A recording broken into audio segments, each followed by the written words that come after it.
गिबि गिबियावनो बड'लेण्ड रादाब नायगिरि आरो गुबुन गुबुन चेनेल नायगिरि साफ्रोमनिबो गिदिरफोरनियाव आंनि खुलुमनाय आरो उन्दैफोरनि सायाव आंनि अननाय आरो बैसोआव समान समाननो आंनि मोजां मोननायखौ जासिहरनाय जाबाय। दा दिनैनि जे प्रेस मिट होनो साननाय फैनाया नैबेनो जे मैया जोंनि कुसुगाव समस्तियाव जे जालांनाय बाथ्रा, माने जोंनि माखासे प्राइमारि वार्कारफ्रा जे प्रेस मिट होदों मैया, दा बेनि खेंफोरथिखौ आं दिनै होनो नागिरदों। मानोना मैया जे बिसोरो प्रेस मिट होदों बियो सासे मानसिनि निर्देशआव जादों होननानै जों मिथिदों। नाथाय बे प्रेस मिट होनो थाखाय बिसोरो मानसिखौ जोंनि माखासे प्राइमारिनि माखासे सेक्रेटारि सोरबा प्रेसिडेन्टखौहाय माने प्रमद सार फैगोन होननानै लेंहरनानै दसेल' रायलायगोन मागोन बेबादि मोनसे लेंहरनानै बिसोरो प्रेस मिट होनाया जोंनि थाखाय कुसुगाव समस्तिनि थाखाय मोनसे दुर्भाग्यजनक होननानै बुंजायो आरो।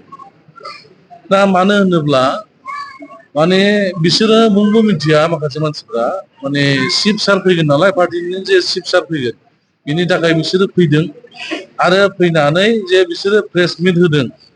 दा बहायबो माखासे मानसिफ्रा गोनो गोथो जानानै गिदिंफिननो हायाखिसै, मानोना गासिबो जोंनि मानसिजों माने आं हारसिङै थाङोब्लाबो आंखौबा मा सानगोन बिदि सानबाय, बै सासेयाबो बेबायदि सानबाय आं हारसिं ओंखारलाङोबा आंखौबो माबा मोनसे उसुबिदा सानगोन, बेबायदि हिसाबै बायध'थायावहाय थानो गोनां जादों आरो।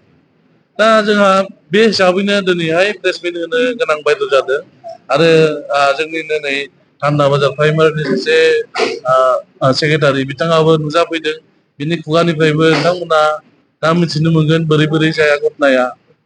दा आङो कुसुगाव ब्लक इउथनि जे आफादगिरि जानानै आं बेखौल' फोरमायनो सानो जे जोंनि माखासे मावथि लोगोफ्रा माने मा सानदों मा मादों जों आंबो बेखौ बुजिस'ला, मानि माबायाव बिसोरो बेबादि होदों जोङो मोनदांनो हायाखिसै आरो।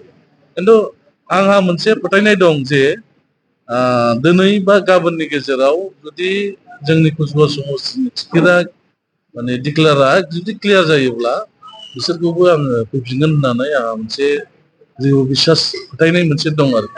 बिसोरो निस्सय फैगोन, मानोना टिकेटनि बेलायाव प्रटेक्ट पार्टियावनो बिदि जायो आरो जोंनि पिपिएल हान्जानि गेजेरावबो जोङो नुनो मोनदों गोबां जायगायाव पार्टिनि प्लेट सावलायदों मालायदों। नाथाय दुर्भाग्यजनक आं नैखौ होनो सानो, मानोना दाख्लि मोनसे फार्स्ट पेज जेनाखि डिक्लेयार होबाय, दा बेवहाय जोङो माखासे मानसिफ्रा जोंनो खोन्थाहरनाय बादि जोंनि कुसुगाव समस्तिनिखौबो जे डिक्लेयार होनो थाखाय थियारि जाखाबायमोन, नाथाय सासे बा सानै मानसिनि मोनसे भुल मेसेज हरनायाव हाइकामान्डआ बे निर्देशखौ सोलायफिनदों। जों बेखौ दुखु मोनदों आरोखि, सासे सानैनि रं इनफरमेसनाव जुदि हाइकामान्डआ जुदि डिसिसनखौ चेन्ज खालामनायखौ जोंबो दुखु मोनदों माने कुसुगाव समस्ति हिसाबै। दा जेन हक जोङो बिनि उनाव खबर लानानै मिथिबाय जोंनि कुसुगाव समस्तिया सेकेन्ड फेजआव ओंखारगोन होननानै। दा दिनै ओंखारनांगौ बाथ्रा, ओंखारोबाथ' ओंखारबाय, ओंखाराबा बे हाइकामान्डनि खोथा, जों बेवहाय बुंनोबो थांला। दा जोंनि कुसुगाव समस्ति हिसाबै गोनो गोथो खालामनाया खौ आं नुहुरदों। हाइकामान्डआ जे जोंनाव बेबादि माबाखौ माबागासिनो दं बेखौ जों दुखु मोनदों। नाथाय जोङो कुसुगाव समस्ति हिसाबै जोंहा क'क्राझार डिस्ट्रिक्टआवनो सासेल' देरहादोंमोन बै समाव, आरो बेबो हाग्रामा महिलारिखौ फेजेनदोंमोन जोङो। दा बे हिसाबै जोङो सानदोंमोन माने कुसुगाव हिसाबै फार्स्ट प्रायरिटियाव फार्स्ट फेजआवहाय जोङो नुजागोन होननानै जोंहा गोबां आसा दंमोन आरोखि। दा जेन' दा बे हाइकामान्डनि खोथा, दा सेकेन्ड फेजआव ओंखारगोन होनदों, सेकेन्ड फेजआव ओंखारोना ओंखारा बे हाइकामान्डनि खोथा, आरो सोरनो होगोन बेबो मोनसे गोनो गोथो जादों, जायनि फलाव जोंनि वार्कारफ्रा गावजों गाव मैयानि दाख्लै जुदि डिक्लेयार खालामोबा मैयानि बे घटनाफ्रा जाया, आरो दिनै जुदि डिक्लेयार खालामोबा दिनैबा मा जागोन, दा बेखौ साननो गोनां आरोखि। दा हाइकामान्डआ गासैबो खोथाखौ साननांगौमोन। दा जोङो बेखौहाय दुखु फोरमायदों जाहाथे दिनैनि दिनाव बेबादि सोरबा दुखु मोननांनाय जाया। बेनि थाखायनो आङो दिनै प्रेस मिटनि गेजेरजों आं बेखौ बुंबाय। नाथाय मैयानि जे प्रेस मिट होनाय नोंथांमोना हाइकमान्डखौ आं रिकुवेस्ट खालामो बिसोर बिसोरनि प्रेस मिट होनाय बायदि जाया। मानोना बेवहाय सासे मानसि लिक खालामदों बे गासिबो भुवाजोब माने नंखाय प्रल'बन होनानै बिसोरखौ लेंहरदों।